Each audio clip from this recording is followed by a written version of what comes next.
എല്ലാ മാന്യ പ്രേക്ഷകർക്കും സിംപ്ലി ക്രിയേറ്റീവ് ദേവി മുരളി ചാനലിലേക്ക് സ്വാഗതം. ഈ ചാനൽ ഇതുവരെ സബ്സ്ക്രൈബ് ചെയ്തിട്ടില്ലാത്തവർ ദയവായി സബ്സ്ക്രൈബ് ചെയ്യണേ. ഞങ്ങളിടുന്ന വീഡിയോസിൻ്റെ നോട്ടിഫിക്കേഷൻ അപ്പോൾ തന്നെ നിങ്ങൾക്ക് ലഭിക്കുന്നതിന് വേണ്ടി സബ്സ്ക്രൈബ് ബട്ടണിൽ ക്ലിക്ക് ചെയ്തതിന് ശേഷം ബെല്ലൈക്കൺ പ്രസ് ചെയ്യുക. വീഡിയോ കണ്ടതിന് ശേഷം ലൈക്കും കമൻറ്റും നൽകി ഷെയർ ചെയ്യുക. Hi my dear friends, welcome back to my YouTube channel. ഞാനും എൻ്റെ ആത്മസഖിയും എപ്പിസോഡ് 8 ഏവർക്കും ഒരിക്കൽ കൂടി സ്വാഗതം.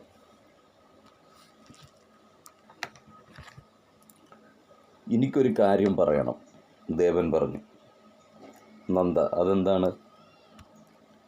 ഞാൻ വരില്ല, നന്ദയുടെ മറുപടി.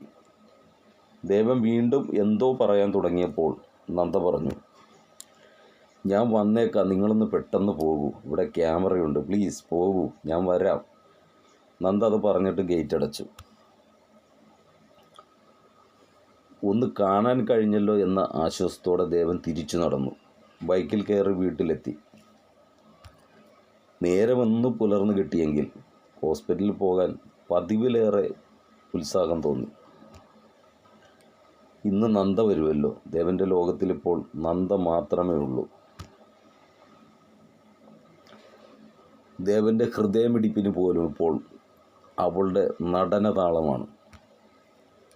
എൻ്റെ നന്ദുവിനെ ദൈവം എനിക്കായി കാട്ടി തന്നതാണ്. ഒരിക്കലും അവളെ നഷ്ടപ്പെടുത്തുവാൻ വയ്യ. അങ്ങനെ ആലോചിച്ച് ദേവൻ ഹോസ്പിറ്റലിലെത്തി. പതിവ് ഡ്യൂട്ടി ചെയ്തുകൊണ്ടിരിക്കുമ്പോഴും മഞ്ഞുതുള്ളിയുടെ മന്ദഹാസം മനസ്സിൽ നിന്ന് പോകുന്നില്ല.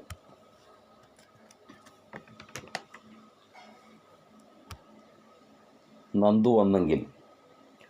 പ്രാർത്ഥനകളുമായി ദേവൻ സ്വന്തം ക്യാബിനിൽ മുഴുകിയിരുന്നു. പെട്ടെന്ന് നേഴ്സ് വന്ന് പറഞ്ഞു, സാറിനെ കാണാൻ ഒരു ഗസ്റ്റ് വന്നിട്ടുണ്ട്. വരാൻ പറയൂ, ദേവൻ ആകാംക്ഷയോടെ പറഞ്ഞു. മനസ്സിലൊരു താളം മേളം തന്നെ തുടങ്ങി.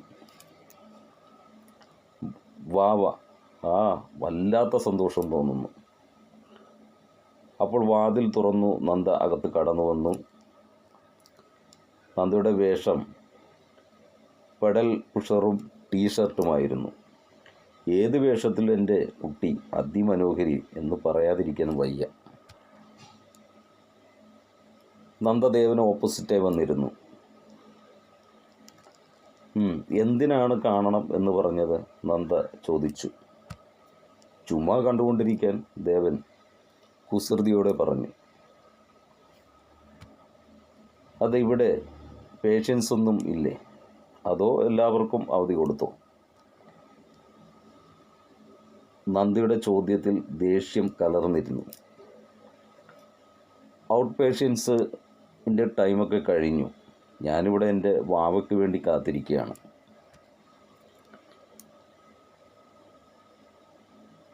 എന്താണ് പറഞ്ഞത്? മനസ്സിലായില്ല. നന്ദ അത്ഭുതത്തോടു കൂടി ചോദിച്ചു. അതെ, ഞാൻ എൻ്റെ വാവയ്ക്ക് വേണ്ടി കാത്തിരിക്കുകയാണെന്ന് ദേവൻ വീണ്ടും പറഞ്ഞു. നിങ്ങൾക്ക് കുറച്ച് കൂടുന്നുണ്ട്. നന്ദക്ക് ദേഷ്യം വന്നു. ഇപ്പോൾ ശരിയായി. ഈ ദേഷ്യം കാണാൻ നല്ല രസമാണ്. അതുകൊണ്ടാണ് ഞാൻ ഇങ്ങനെയൊക്കെ പറയുന്നത്. ദേഷ്യം വരുമ്പോൾ മൂക്ക് വിറക്കുകയും മുഖം ചുവന്നു തുടുക്കുകയും ചെയ്യുന്നുണ്ട്. കാണാൻ വളരെ ഭംഗിയുണ്ട് കേട്ടോ, ദേവൻ തമാശയോടെ പറഞ്ഞു. അല്ല, നിങ്ങൾ കാര്യം പറയും, എനിക്ക് പോകാൻ ധൃതിയുണ്ട്. ഷോപ്പിങ്ങിന് പോണ് എന്ന് പറഞ്ഞിട്ടാണ് ഞാൻ വീട്ടിൽ നിന്ന് ഇറങ്ങിയത്. പെട്ടെന്ന് പോകണം, നന്ദ പറഞ്ഞു നിർത്തി. എന്നാൽ ഞാൻ പറയാം, ഐ ലവ് യു. ഞാൻ കുട്ടിയെ സ്നേഹിക്കുന്നു. എൻ്റെ ജീവശ്വാസമായി. നന്ദുവിന് എന്നോട് സ്നേഹമുണ്ടോ? ദേവൻ ചോദിച്ചു. നന്ദ ഒന്നും മിണ്ടിയില്ല. ഇല്ല എന്നെനിക്ക് മനസ്സിലായി. കാരണം ഞാൻ നന്ദയെപ്പോലെ അത്ര ബ്യൂട്ടിയൊന്നുമല്ലല്ലോ. ആരെങ്കിലും ഇഷ്ടപ്പെടണം എന്നാഗ്രഹിക്കുന്നത് എൻ്റെ അത്യാഗ്രഹമായിരിക്കാം. എങ്കിലും എനിക്ക് നന്ദുവിനെ സ്നേഹിക്കാൻ ആരുടെയും അനുവാദമൊന്നും ആവശ്യമില്ലല്ലോ. ദേവൻ്റെ ശബ്ദത്തിന് ഇടർച്ച കലർന്നതുപോലെ. എപ്പിസോഡ് 8 ഇവിടെ സമാപിക്കുകയാണ്. ഈ തുടർ നോവലിൻ്റെ 9ാം ഭാഗം വരുന്ന ഞായറാഴ്ച വൈകിട്ട് 7 മണിക്ക്, എവരി സൺഡേ 7 PM കാത്തിരിക്കുക.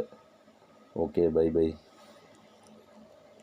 അപ്പോൾ തന്നെ നിങ്ങൾക്ക് ലഭിക്കുന്നതിന് വേണ്ടി സബ്സ്ക്രൈബ് ബട്ടണിൽ ക്ലിക്ക് ചെയ്തതിന് ശേഷം ബെല്ലൈക്കൺ പ്രസ് ചെയ്യുക. വീഡിയോ കണ്ടതിന് ശേഷം ലൈക്കും കമൻറ്റും നൽകി ഷെയർ ചെയ്യണം.